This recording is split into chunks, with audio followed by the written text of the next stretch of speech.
Hello guys, panibago na naman install po kami. Yan po yung kasama ko nag-install po ng bed. Pinapawisan na siya dyan. Pagod na po siya. Kung tingnan nyo naman po yung sala po nila, sobrang lawak. Isa-isahin po natin yung mga kwarto nila.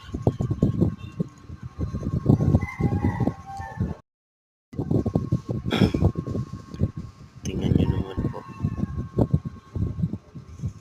ginagawa namin dyan. Ayan po, wala pa po palang kutsyon dyan. Bilis po yun lang naman yan, ikabit yung foam nila.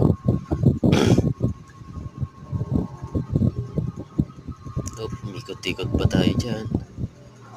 Ito po ang isa naman po.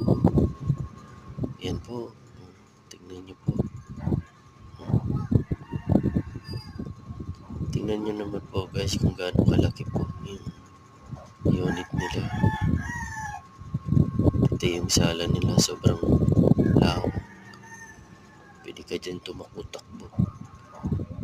Ito po yung master bedroom nila guys, sobrang laki.